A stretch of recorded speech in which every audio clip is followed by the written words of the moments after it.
राम राम भाइयों। आज बात करते हैं यदुवंश के इतिहास की, श्री कृष्ण के वंश के इतिहास की, कि श्री कृष्ण की मृत्यु के बाद क्या हुआ।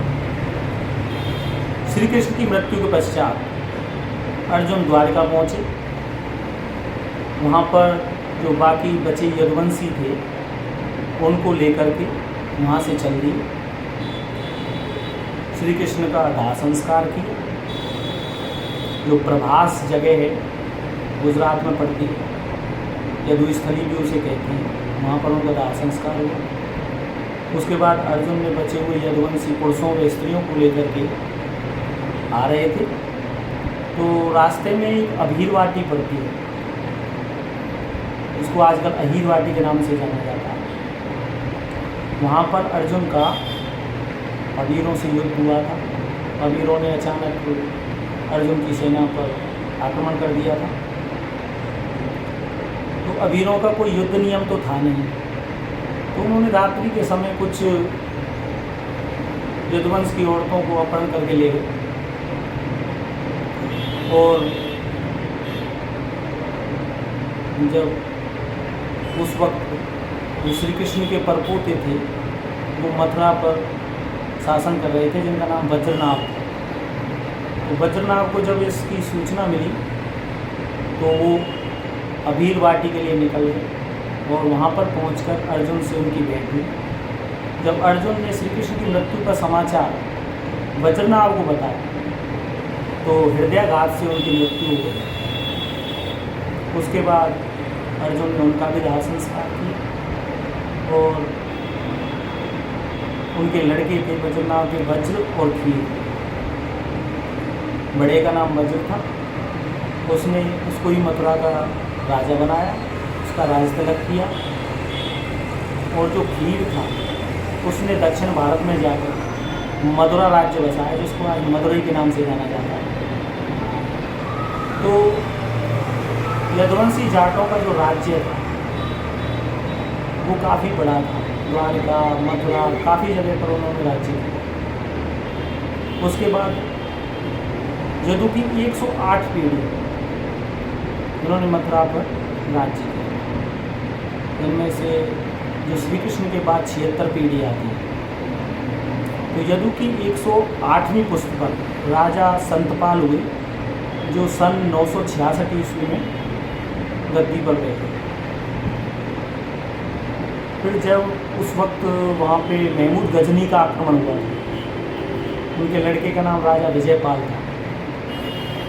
तो उन्होंने मथुरा को समतल भूमि पर था किला, तो उन्होंने असुरक्षित माना मथुरा को और अपनी राजधानी को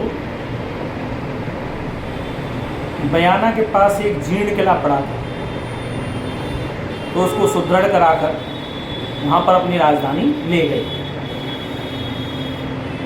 और उस किले का नाम विजय मंदिरगढ़ रखा। राजा विजयपाल ने वहाँ पर राज्य जब शुरू किया था तो उसी वक्त यवनों के आक्रमण भी होने लग गए थे। जब चौहान हार गया तो विजय मंदिरगढ़ पर आक्रमण किया यवनों ने, मोहम्मद गौरी का आक्रमण हुआ। हालांकि मोहम्मद गौरी हार गया था युद्ध में विजयपाल से और उनकी पताकाओं को थामे हुए वो किले की तरफ द्रुत गति से जब सारे सैनिक बढ़ रहे थे तो रानियों ने देखा कि शत्रु की पताकाएं कैसे किले की तरफ बढ़ रही हैं। तो उन्होंने सोचा शायद शत्रु जीत गया है और हमारे लोग हार गए। तो उन्होंने वहाँ किले से कूदकर उसने आग लगाकर जौहर कर लिया। राजा विजयपाल जब किले पर पहुँचे तो उन्होंने देखा कि वहाँ सब कुछ विनाश हो चुका है। तो उन्होंने अपना सिर काट कर महादेव पर चढ़ा दिया। उनके साथ उनके पुत्र जो युद्ध में गए थे वो भी उनके साथ ही तेहुनपाल, राजा तेहुनपाल ने फिर उसके बाद तिहुनगढ़ बसाया, क्योंकि मोहम्मद गौरी के सैनिकों को पता चल गया था कि वहाँ विनाश हो गया। तो उन्होंने अचानक दोबारा से आक्रमण करके उस किले को जीत लिया। उन्होंने तिहुनगढ़ जो किला बसाया, फिर यवनों ने उस पर भी आक्रमण किया। उनके लड़के मदनपाल, धर्मपाल और हरिपाल तो मदनपाल उस युद्ध में मारा गया और मदनपाल के 5 पुत्र, उनका संरक्षक जो कि यदुवंशी राजकुमार थे, वो छोटे थे। इन यदुवंशी जाट राजकुमारों को, 5 राजकुमारों को वो जनुथर लेकर आए और यहीं जनुथर में मोहम्मद गौरी के सैनिक भी उनके पीछे पीछे आए, परंतु उनको मिले नहीं, क्योंकि उनको जनुथर की ही जनता ने छुपा दिया।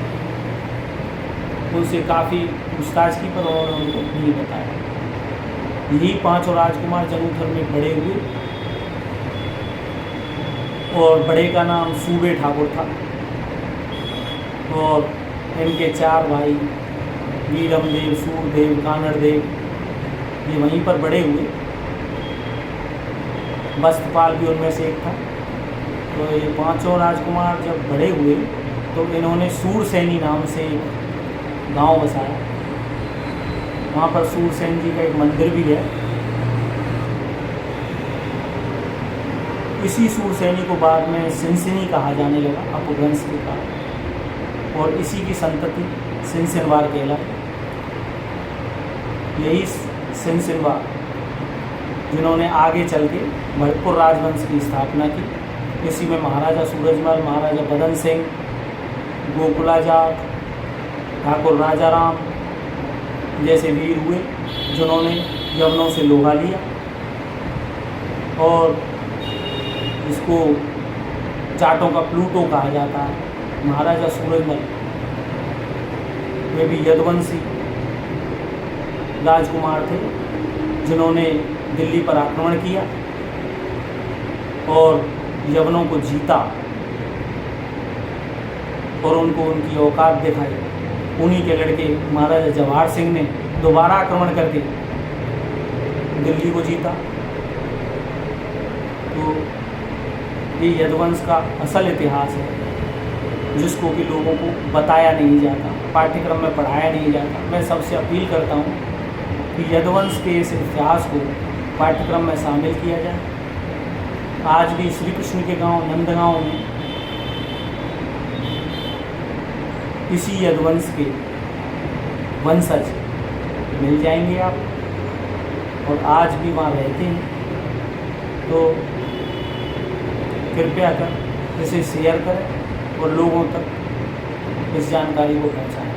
धन्यवाद।